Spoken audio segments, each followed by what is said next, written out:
Dans la parole de Dieu de ce matin, on nous parle de rêve.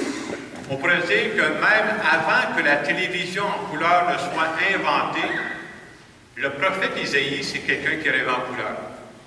Et pendant la période de l'Avent, on fait exprès, on passe constamment des passages du prophète Isaïe. Pourquoi? Parce que c'est quelqu'un qui espère. Par force de l'écouter, c'est comme on veut dire, bien, vous autres aussi, commencez à espérer. Donc, dans la lecture qu'on a ce matin du prophète Isaïe, quelqu'un qui espère, il rêve. On pourrait se demander, mais à quoi il rêve? Le prophète Isaïe, lui, il rêve en un monde où tout le monde vivrait en harmonie. On aimerait ça, hein? C'est pas arrivé, mais c'est à ça qu'il rêve, lui-là. Et sa façon de décrire ça, il prend des images de son époque. Entre autres, pour montrer un monde où toute l'harmonie est là au complet, il va mettre des animaux ensemble qui ne vont pas ensemble. Il va dire, le loup habitera avec l'agneau. Mettez pas ça ensemble. Ça ne marche pas. Puis il continue un peu plus loin dans la lecture, il va dire, le nourrisson, c'est-à-dire le tout petit bébé va jouer sur le nid d'un cobra. Il me semble que si je voyais un petit bébé jouer sur le nid d'un cobra, je dirais, va jouer ailleurs. Moi-même, je peux vous dire, j'ai peur des chiens, puis je ne vais jamais jouer à côté d'une cabane à chiens. Je n'irai jamais jouer sur le nid d'un cobra, j'irai jouer ailleurs. Mais c'est sa façon en lui de décrire un monde qui rêve, qui va être complètement transformé. Puis dans la lecture, il dit même, comment on pourrait transformer ce monde-là? Il dit, essayez donc d'imaginer un monde où on ne jugerait plus d'après des apparences. Un monde où on ne jugerait plus d'après ce que j'ai entendu dire, « Ah, un tel, il a fait telle affaire. Une telle, je la connais, elle croche elle-là. » Il dit, si on enlevait juste ça dans notre monde, le monde serait complètement différent. Et ce qu'on veut nous faire comprendre, c'est qu'à travers le rêve d'Isaïe, c'est aussi le rêve de Dieu. Dieu souhaite ça pour notre monde.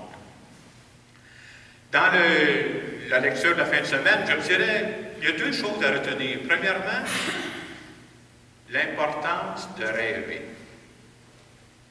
Le jour où je ne rêverai plus à rien, je ne ferai plus rien.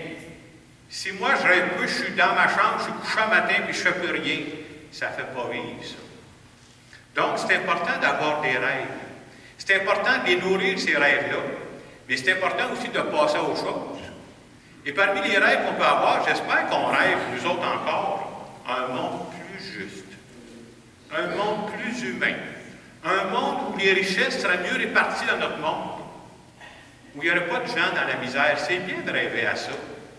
Et je dirais, plus on avance dans la vie, il faut faire attention. Vous savez ce qu'on dit aux jeunes enfants, puis moi j'ai travaillé dans les écoles, on aimait ça quand les élèves étaient sages. Moi ce matin, c'est pas ça que je vais vous dire. Le danger, quand on avance dans la vie, on est trop sage. Moi je prie pour que vous deveniez de moins en moins sages. Ah oui, ça veut dire qu'on se laisse travailler par Dieu. Puis j'espère qu'on a des rêves. Ah non, moi c'est fini. À partir de tel âge, je rêve plus. Hey, arrête-moi ça. On va acheter ton cercueil tout de suite, là. Non, non, il faut rêver.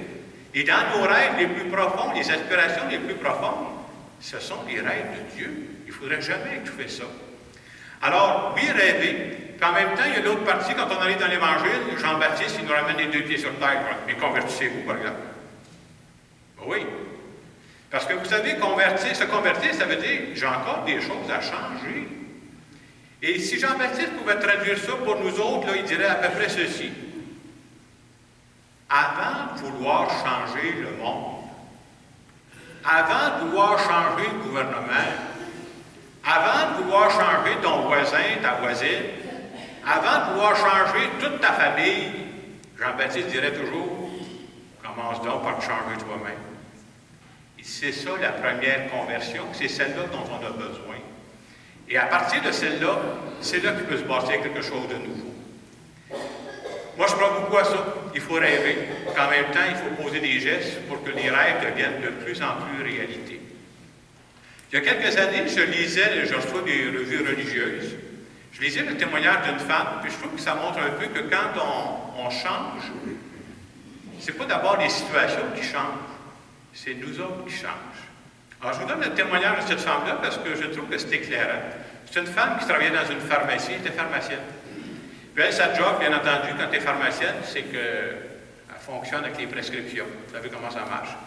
Puis elle donnait son témoignage parce qu'après un bout de temps, elle était tannée de faire ça. Elle dit toujours la même chose.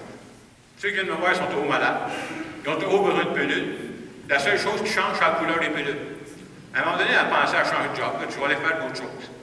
Et dans son témoignage, elle compte cette femme-là que, je n'irai pas tous les détails, c'est comme il est arrivé un nouveau spirituel dans sa vie. C'est comme si la spiritualité a pris plus de place. Puis à partir de ce moment-là, elle s'est dit, ben moi, il faut bien que je gagne ma vie, c'est ça, je suis pharmacienne. Là.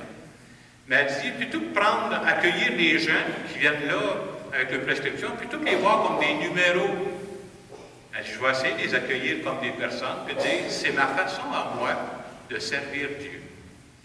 Et à partir de ce moment-là, dans sa vie, elle faisait exactement la même chose. Là. Sauf que vous savez, quand les gens viennent pour une prescription, quand tu prends une pilule, habituellement, à moins que ce soit des Smarties, c'est parce que tu as un problème. Et souvent, quand les gens viennent, ils ont besoin de parler. J'ai pris du temps pour les écouter. Puis les gens me parlaient de ce qu'ils vivaient. Et comme elle avait une bonne écoute, cette femme-là dégageait une certaine sérénité, une certaine paix. Et ça paraissait avec les clients, ça paraissait même les gens avec qui elle travaillait. Hein. Puis finalement, elle était contente de sa job. Si je vous compte ça, c'est pour vous montrer que, est-ce que cette femme-là a changé de job? Ben non. La job n'a pas changé, c'est le même quantité de pilule qu'elle donnait avant. Qu'est-ce qui a changé? C'est elle. Et à partir du moment où elle a changé, elle a regardé sa situation d'une façon tout à fait différente. Moi, je pense que quand Jean-Baptiste parle de conversion, c'est à ça que ça ressemble un peu. Je vous donne un deuxième exemple. Je vous parlais les dernières semaines qu'on avait un petit carnet de l'Avent, qui a une pensée chaque jour. Puis je lisais justement la pensée pour aujourd'hui. On parlait du président des États-Unis, Barack Obama. Il a écrit un livre, je ne sais pas comment ça s'appelle en anglais, mais ils ont traduit ça en français, puis je trouve ça beau comme titre. Le titre de son livre, ça s'appelle « L'audace d'espérer ». Ah, je me suis dit, pour une période de l'Avent, c'est dans la ligne du parti, ça, cette affaire-là.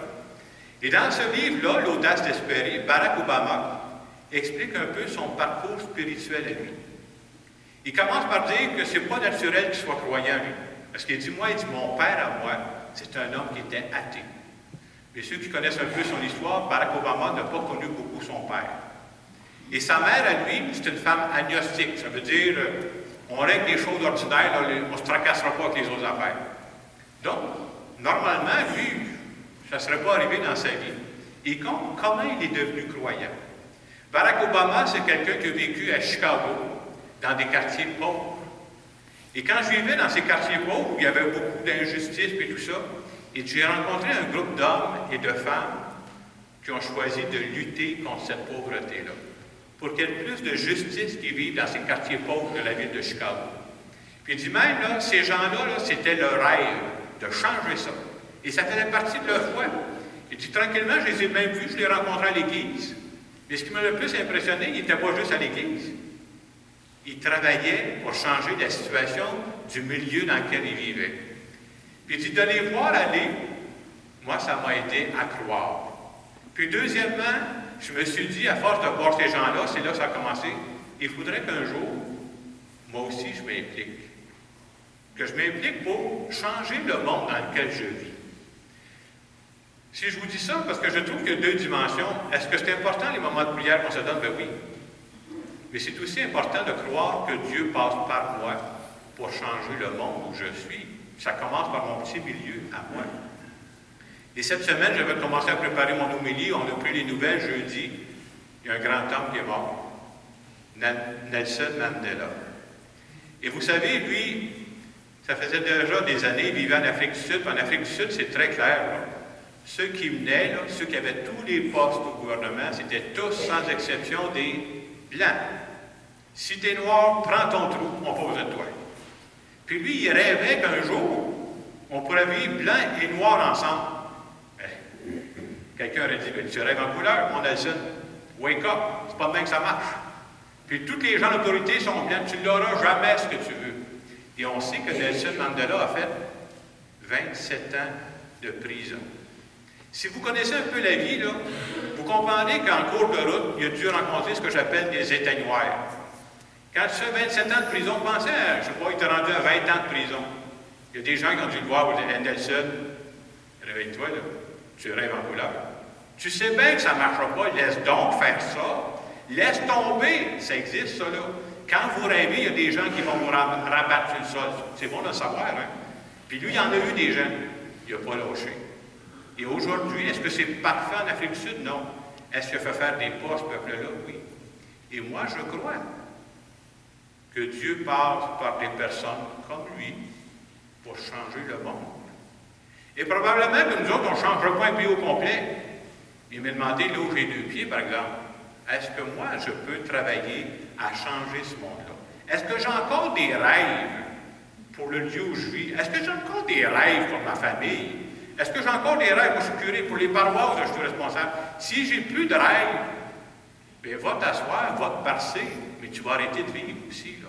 C'est important d'avoir ça. Alors, ce matin, moi, la parole de Dieu me rappelle, puis je le disais tantôt, notre tendance à nous autres, là, je ne dirais pas la même chose dans une polyvalente. Notre tendance à nous autres, c'est trop sage. Je vous encourage à être moins sage.